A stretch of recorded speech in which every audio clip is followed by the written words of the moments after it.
Hello, I am Josephine Fofana. I am interviewing Colonel Lynda Jackson on behalf of the Veteran History Project for Prince George's Community College in cooperation with the Office of Congresswoman Donna L. Edwards and the Library of Congress. Today's date is October 3rd, 2014. We are located in the television studio of Prince George's Community College in Largo, Maryland. Included in the rooms are the camera operator, Damien Maynard Abdullahi Iro, and Zachary Goldsmith. The project coordinators are Professor Teresa Darwell Vest, Louis Roden, and Dr. Sherelle William. The purpose of this interview is to gain insight into the life of United States military veteran currently residing in the state of Maryland. Thank you for joining us today. How would you like for me to address you? I am Dr. Lynda Jackson. Lynda Jackson. Where were you born? I was born in Cheyenne, Wyoming. My father was a military veteran, so we were at the Air Force Base, Francis E. Warren Air Force Base in Wyoming. And what are some of your fondest memories of childhood? I guess some of the fondest memories would be when we were, instead of being so sad about leaving, we would make really good friends in different schools. And we went to several different schools, and then we would actually look forward to going to the next one. Do you mind sharing with me your birth date? Yes, I guess.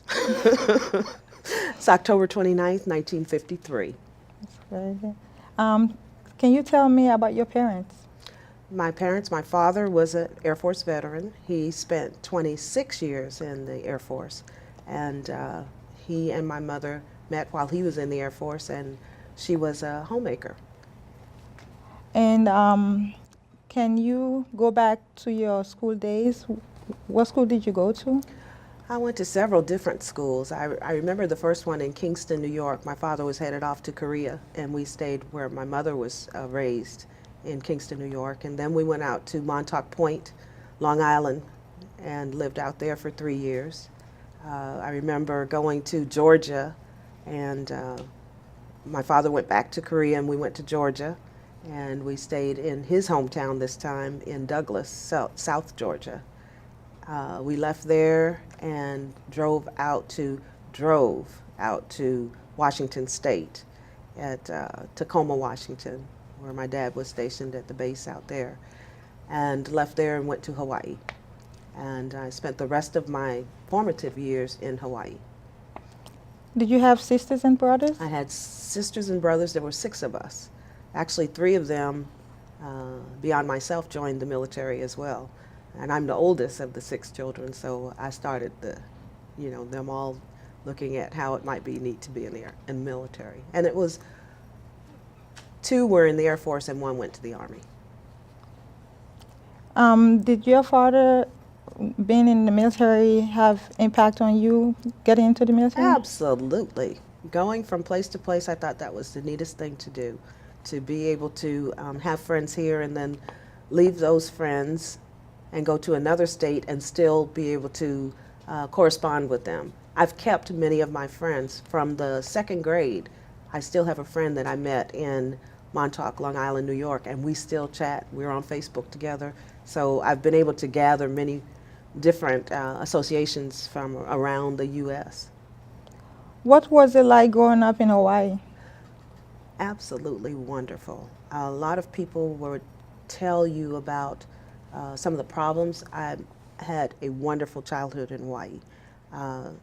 It was oftentimes my brothers and I were the only African Americans in the school, but they welcomed me with open arms.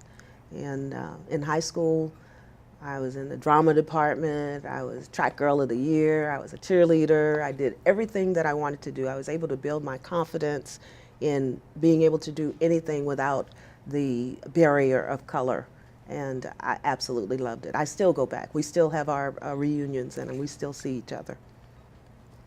What high school did you go to? I went to Campbell High School in Ewa Beach, Hawaii. Hawaii. Mm-hmm.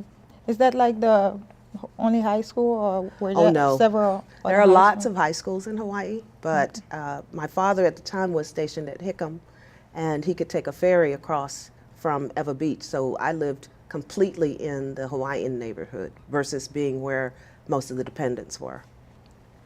What was your fondest memories from your high school?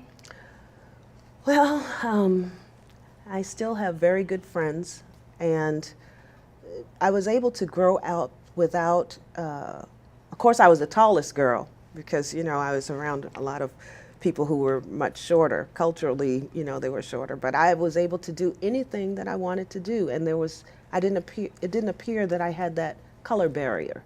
We were all different tones of brown. Everyone was brown. And so it was just absolutely wonderful being able to try out new things without wondering whether I could do it or not. Confidence was high. And after high school, did you go straight to college, or did you? Actually, I did. I went straight to college first, and right after high school, I got married. Then I was at the University of Hawaii.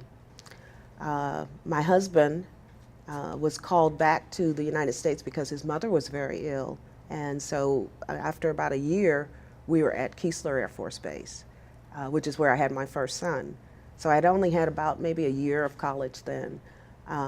The next assignment was in California. My first love at that time was to be a professional model. So I was able to do some of the things I enjoyed doing in California at March Air Force Base.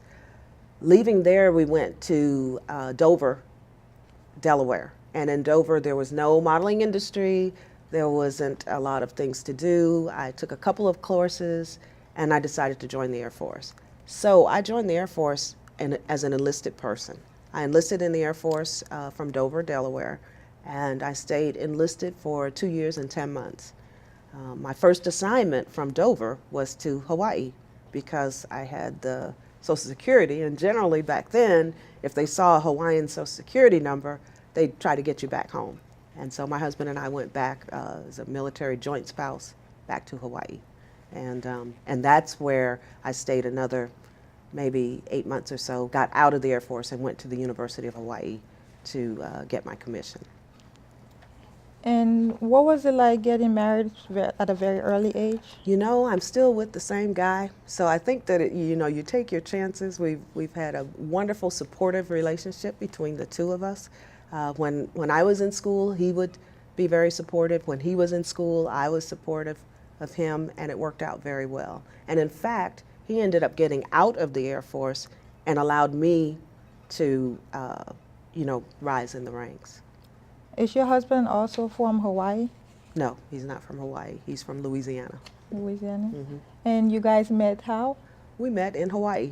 In We Hawaii? sure did. Hmm. Is he in the military also? He was in the military, and he retired from the military right at 20 years so that we could follow my career. What made you enlist in the military?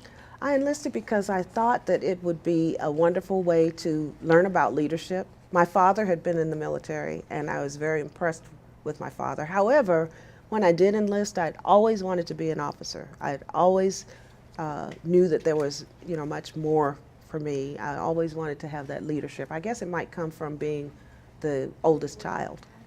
Being the oldest child, I was always the leader, you know, among the other kids. So I enjoyed the leadership. And as an officer, you're so very young, and you're able to have a good, you know, leadership opportunity with people that are much older than you, but they respect you because of your rank. What was your highest rank served in the military? I was fortunate to be able to be promoted to colonel, which is '06 in the Air Force. And what is that you do really in OC? Well, at the time that I was promoted to colonel, I had already completed a command out in Alaska. I'd had some really exciting opportunities in the Air Force. There was nothing that I ever did that made me want to leave anytime sooner. I'd had an opportunity to work for the Secretary of the Air Force, the first woman secretary, Sheila Widnall. Also had an opportunity to work very closely with General Marcelite Harris, who was the Secretary of the NATO women on the women in the NATO forces. and worked closely with her. Also worked with the highest ranked Navy woman, Admiral Tracy, when I was on the Office of the Secretary of Defense team, and had an opportunity to do a defense fellowship in Atlanta at Clark Atlanta University. It was the very first one that they'd had. My last position, which I think really, enabled me to be promoted to colonel, was as the commander out in Alaska. I was the commander of a mission support squadron, and I always like to win, and I worked with a lot of young people and keep them motivated and keep them excited and help them get promoted. And we ended up winning the top mission support squadron in the Air Force. When I left there, I came to the Pentagon, and that's where I got my line number for colonel. I was an analyst in the personnel policy arena for the Office of the Secretary of Defense. How many did you command?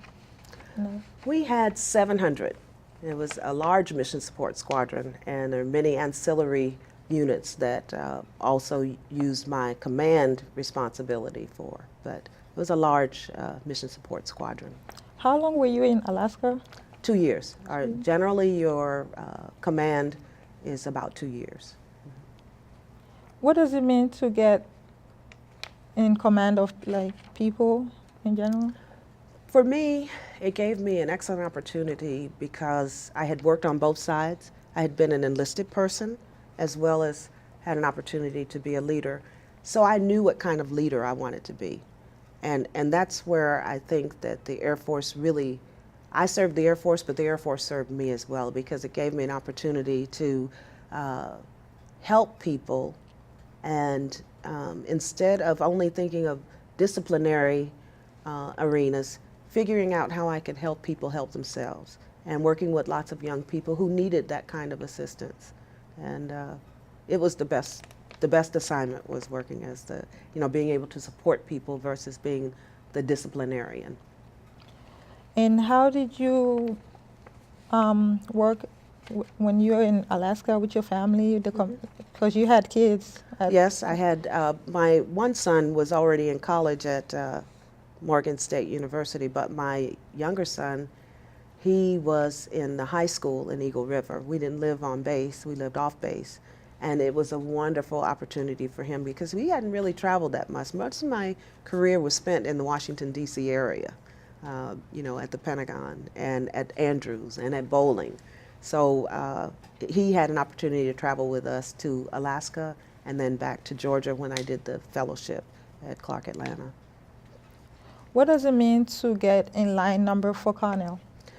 When you get a line number for colonel, that means that they let you know that you've been selected for promotion, but you don't actually pin the colonel's birds on until they give you another date as to when you're going to pin them on. How long did you serve in the military? 28 years. I served 2 years and 10 months enlisted, and the rest of the time was as an officer. And the time that you served, were you just serving in the United States, or were you also overseas? I actually was only ever assigned in the United States, in Hawaii, and then in Alaska and Illinois, and then the DC area and Alabama. However, as a part of some of the projects that I was able to participate in, I went to most of the countries in Europe, and I went to Korea. When you're in the military, were you able to keep up with your friends from high school? Well, we didn't have Facebook, and so we did a lot of letter writing. And in fact, just recently, in the last 3 years, we meet the Hawaiian group. We meet in Las Vegas, and about every 5 years we meet there, and have a great reunion. Can we talk about your military training? Sure.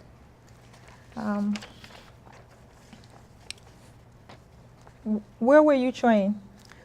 Well, initially, as an enlisted person, I was trained where all enlistees are trained for the Air Force, and that's at Lackland Air Force Base in Texas. And that's has to do with physical training, some classroom training, leadership training, a lot of basic things that you need to know as a person who's going to be in any new career. Then after that, as an officer, I went to officer training back at Lackland, which put you more in a leadership frame of mind. How did you feel? My training was very equal at the time. I guess we were getting to a point where men and women were in groups together. We didn't sleep in the same dormitories, but we were in, we served in some groups where we were trained together. We did a lot of our training at Air Command and Staff College, at Squadron Officers School. We were all with men and women, and we competed, I think, as well as the guys did. What did you remember most about your training camp?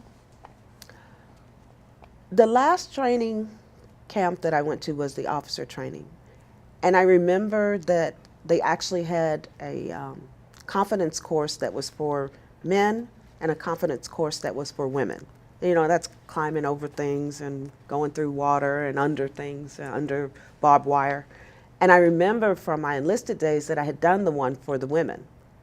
So I decided to do the one for the men on my officer. And I felt so good that I made it over and I didn't get wet. I never fell into the water.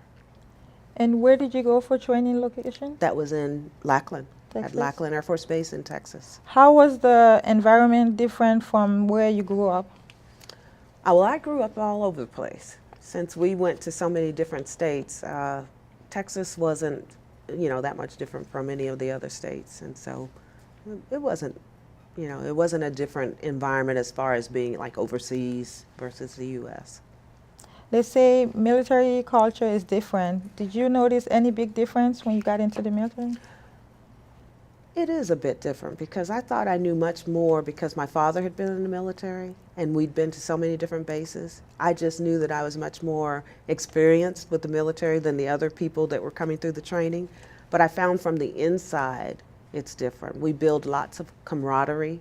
You built friendships for life because even with the training was realistic, and some people would be there to support you, and no one would leave you behind. So you learned a lot about teamwork. Do you remember any of your instructors? I hate to say this, but I do remember one instructor. Her name was Tech Sergeant Ammons, and I don't know where she is now, but for me, she was probably one of the most influencing. She seemed like a tough person who was always ready and willing to teach you, but then she was a disciplinarian as well. What do you remember most about her? That she would get this close to my face and I would have to maintain my discipline and not appear to be upset because she was that close to me. And I used to wear braids because I refused at the time to cut my hair. And so Tech Sergeant Ammon was wondering how long I was going to wear those braids and not get my hair cut like everyone else did. Were you trained with all-female group? Yes. Mm-hmm. The enlisted training was with all-female group. The officer training was with the guys and the girls. Please describe some of the most challenging parts of your physical training.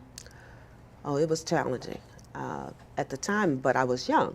And so every challenge that we had, you would have a period of time that you would be trained for it.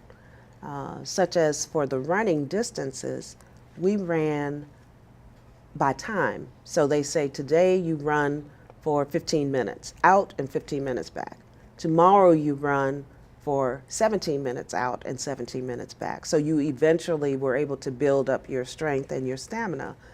And it seemed like a great way to train because by the end of the training period, you're able to do your 5K, your 10K, whatever the requirements are.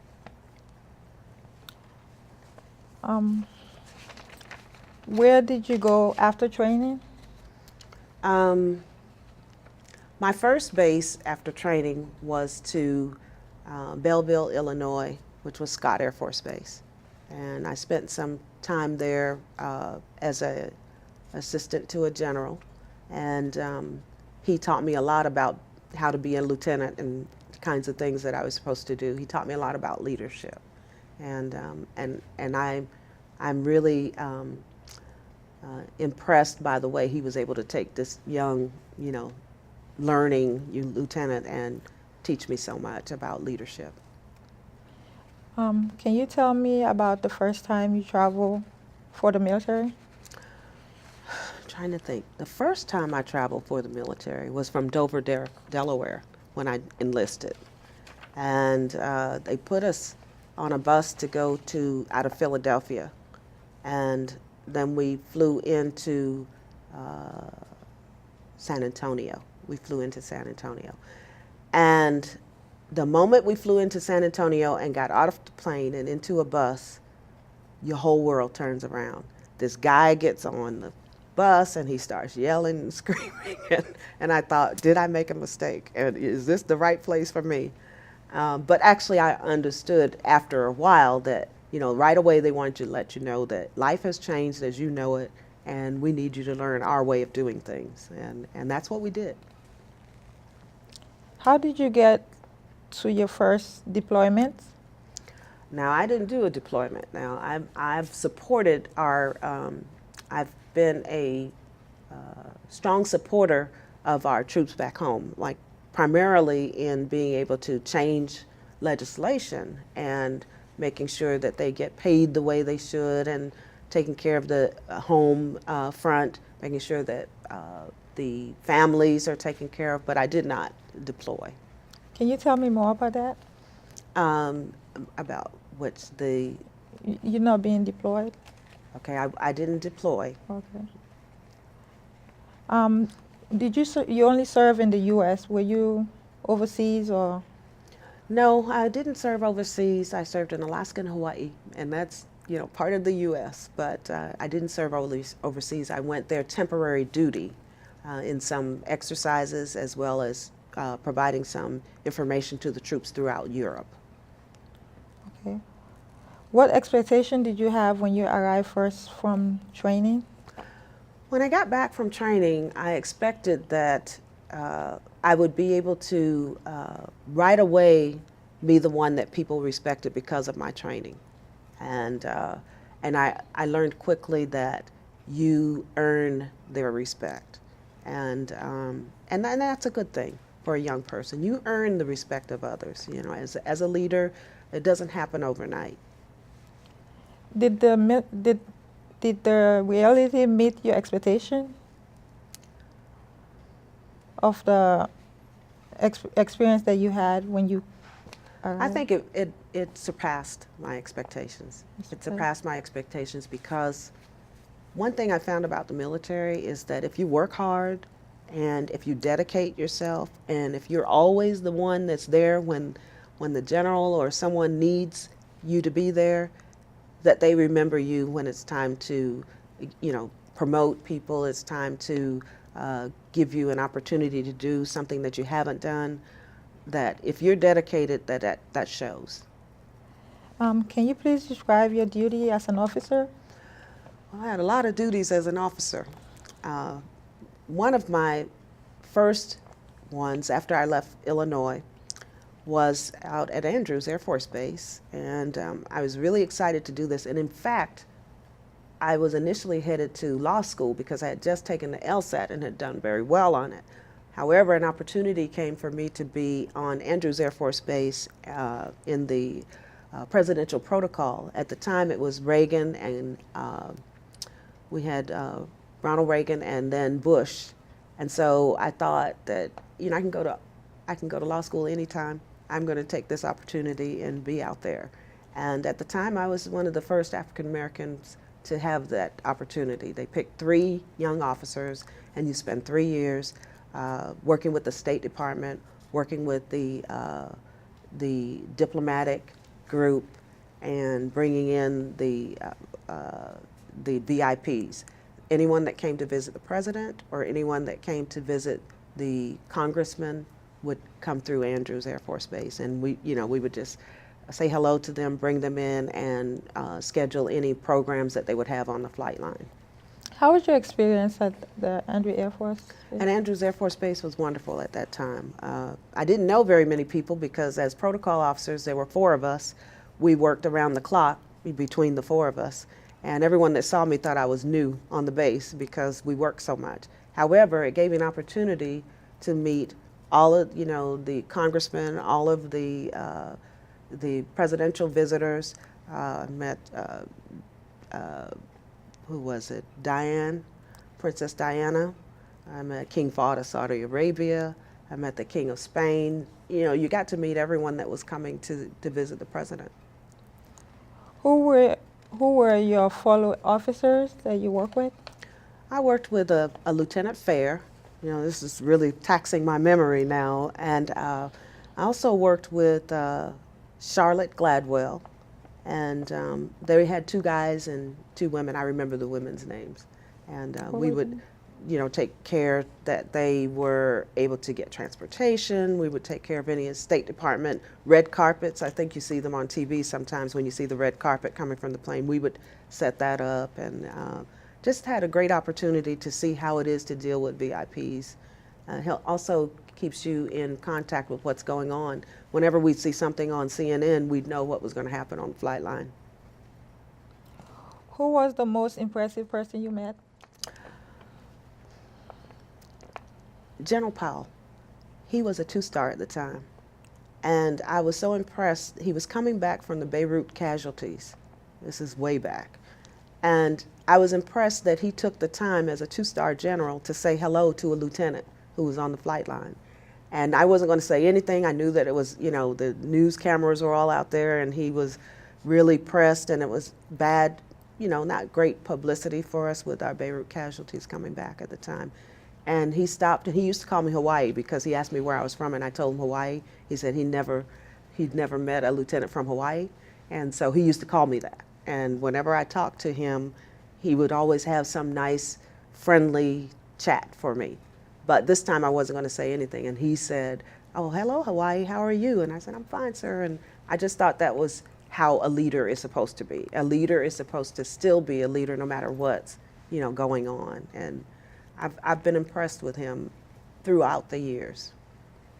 How General Powell inspired you to climb your rank? Well,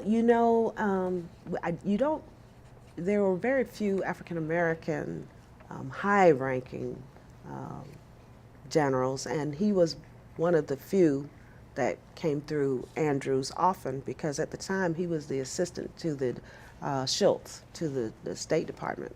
And as a 2-star, he was one of the few African Americans that we really had a chance to talk to.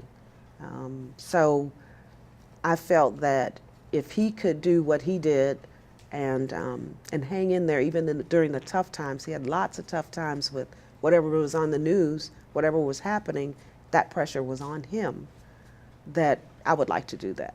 So I hung in there.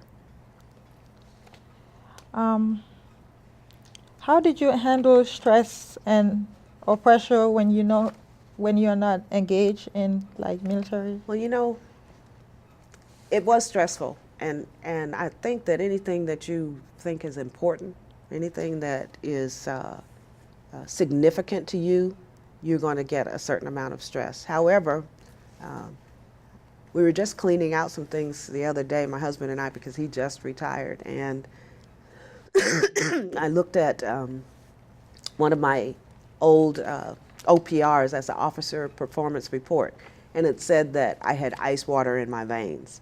So even though I was stressed, I don't think they ever knew that I was stressed. And I think I was able to keep it contained. How did the officer training prepare you for the job that you're doing? Well, there's several different levels of training, and the first level was the one that I spoke to you about. That was the physical, and we were, doing all kinds of team challenges. But there's also officer training, like Squadron Officer School and Air Command and Staff College, where you're learning more from the book, more theory. I think that it takes a bit of both, a bit of learning what real world is and a bit of learning what our history tells us as far as, and I took everything to my advantage for learning more about leadership and how to be a better leader. When you were in the military, can you share what you remember most of this time when there were different activities for women and men? Well, I could go back to, I had my second son while I was in the military. And at that time, there were no uniforms for pregnant women in the military. You see, they do have it now, but they didn't have uniforms at that time. And I think that I was able to help them in designing. I was one of the models for designing the uniforms. I think also it was important that I remained on the job until like 2 or 3 days before I had my son, because, you know, as you know, we had to help them understand that pregnancy wasn't a sickness, that pregnancy was just a fact of life that a woman can go through and stay in the military. So I do feel like me and some of my other colleagues were ones who helped the Air Force and the military in general understand that we could continue on, and that being married, because there was a time when you couldn't even be married in the military, and most of all having children was a part of your life, but it didn't have to change your career. If you need some bottle of water, it's on the table Okay, for you. thank you. While you were working, your husband, you said, retired from the military. Yes, he did. Was he home with the kids? Yes, he was. He's probably one of the first house husbands. As a matter of fact, he joined the Spouses Club, and that's when they changed it from being the Wives Club to being the Spouses Club. And he did activities with them. They used him to carry boxes and do the tough work, but he was a part of that in Alaska when I was the commander. And the time also you working in the Andrew Air Force, were you home in Maryland or in D.C.? My home was right where I am now. I was one of the lucky ones that was able to come back to the home I made in Clinton, Maryland. So when we were young at Andrews Air Force Base, we purchased a home, and we're in that home today. Did you have any special weapon training? I can shoot a gun, but not for wartime. But we all are trained in shooting as part of the physical training I told you about, the initial officer training and your initial basic training. Do you have a favorite gun? No. No. Do you own any? No, I don't. What kind of friendship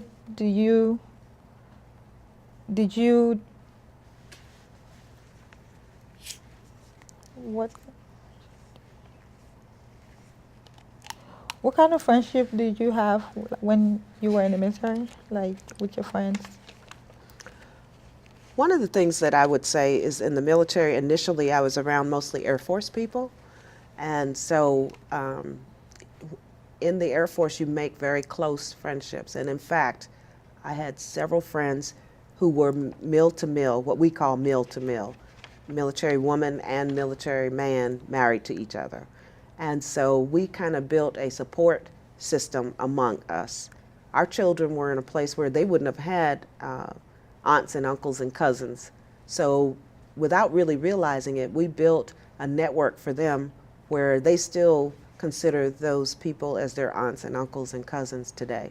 So I think that when you're in the military and you're on these Air Force bases, you tend to make really close friendships because you support each other. You may work a shift job and you need someone to help you if you're called in, or you may work a job where you're in the Office of Special Investigations, which I did spend some time with them, and they call you all times of night. You need to have support. So I think what was important to us is that we were able to make some very close friends who are still friends today. Is the experience the women received today different from yours experience in the Air Force? Could you repeat that question? The experience that you had in the Air Force, is it different from the one that they have now? I don't think so. I believe that we may have laid a foundation for them to be expected to do their jobs just as well as any of the guys. I think a lot of times when we were coming along, they didn't expect us to be able to do things, and then we would tell them, no, I don't need help, I'll do this. Or, being out in the woods doing their survival and being able to handle putting together, foundations, digging latrines, doing whatever we needed to do whenever we went on survival training.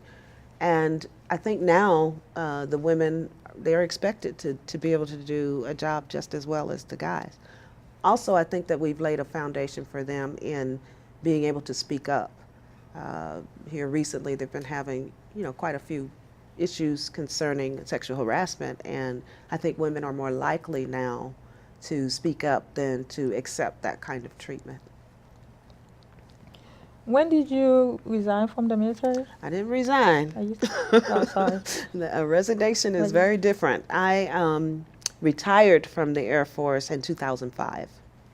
And what did you do after that? After that, I thought I was prepared, and I went back to school, which is why I'm Dr. Jackson now, and I'm a business professor at Trinity Washington University. How did that change your life? I think that in the Air Force, one of my passions was to work with the young people. And every job that I had, I was always having an opportunity to work with young people, as in personnel or in administration or even as an analyst. I always had young people that I was responsible for. So I felt that leaving the Air Force, I wanted to be able to give back. I didn't know that a school like Trinity existed at the time, but I think it was there for me. I wanted to be able to influence people, teach them more about leadership, help them increase their aspirations, and I'm in the right place now. Were there any issue readjusting your life to, as a civilian? No, really, truly no problem at all. None at all. I move smoothly. I know that some people may have issues, but my husband and I are very happy still right there in Clinton, Maryland. And, our children, our grandchildren are here too. What about your military training influenced your teaching? Absolutely. Absolutely. Because right now, the school I'm teaching is undergraduates, and it's a College of Arts and Sciences. And our demographic is mostly the urban young ladies, and it's all women's school, and it's given me an opportunity to help them learn more about leadership, help them build their aspirations, help them see beyond doing menial jobs and having high-level careers, and also help them understand that not only women but minorities can reach higher points in life. Do your students know your history? Sometimes it may come out. They know more about the fact that my research is on, success factors for minority women. So I talk to them a lot about that. I do add a little profile to let them know that I spent 28 years in the Air Force and that I was retired as a colonel. But they don't know much about some of the details of what we learned. Have you remained friends with fellow veterans? Absolutely. Absolutely. In fact, I recommended a veteran for you for this project. We tend to have really close relationships because, as I said, when we're in certain situations, we really support each other. And particularly African American women who have been able to attain the rank of colonel, we know, there are not that many of us, so we have a knowledge of each other. Do you work with young women who inspire to climb rank of the military? Not now, but I do at Trinity, because ROTC is in the consortium. Some of the girls are in ROTC, and I do chat with them, and I do make myself available to them if they want to know more of the absolute truth of what they're getting into. Can you describe your life since separating from the military? It's I've continued to move forward. I found that the Air Force really gave me a basic foundation of confidence, and so I'm not sure that had I not been in the Air Force that I would even consider, getting a doctorate, and then having something to pass forward, being able to pass it forward and help others and do something that is truly my passion. I really enjoyed the military. I can't, if one of your questions was to be, what did you least like about the military? I'd have a hard time giving you a response. Mhm. And it was just, time for me to try to do something beyond what I had learned in the military. And so getting the degree really helped me to move to the point where I feel that I can be inspirational to the other young women. What college did you go to? I went to the University of Hawaii, and that was where I got my commission. Then I went to Central Michigan. That was in different states and different places being in the military to get my master's degree in public administration. And then I got my doctorate at the University of Maryland, University College. And were you able to translate some of the military training to the job right now? Absolutely. In fact, I think I've shared with you that I worked with young people more so, and I realized that I could relate to them, and that oftentimes they have such immense capability that they're just not confident enough to realize that they have. And that's my whole thing, to make sure that they realize that they can do more than they're doing today. And I let them know with myself, here I am a retiree and I'm back in school, and just, don't stop reaching and have a lifelong learning. Would you encourage your students to join the military? I don't. What I do is if they have shown an interest in the military, I'm there to give them advice or to lead them to the right people. I know some people at some other universities that have ROTC programs that they may want to check with. However, I don't find that that's my position to push the military. I'm not a recruiter. I'm one here. If you need information from me, I'm willing to share. Are any of your children in the military? No. They're not. What message would you give the future generation who will view this interview?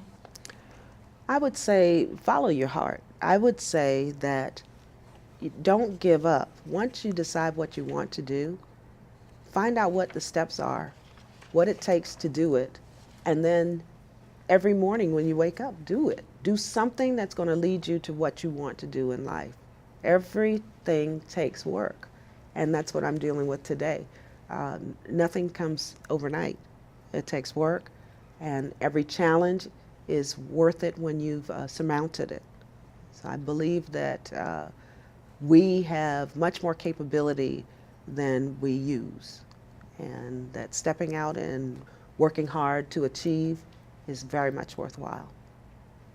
Is there anything that you feel we haven't discussed that you want to add to the interview? You've had some great questions, a lot of them, but I just would say that I'm not a person that would just push the military. I'm not ever. I think that people have to determine on their own what they want to do in life, and then I'm one there to support them in that. Just don't give up. That you have so much more capability than you think you do, and you just need someone to consistently support you in reaching your goals. Well, thank you. This concludes our interview. I would like to thank you, Dr. Cornell Jackson. Thank you for taking your time to share your story for Veteran History Project. Thank you. It's been my pleasure.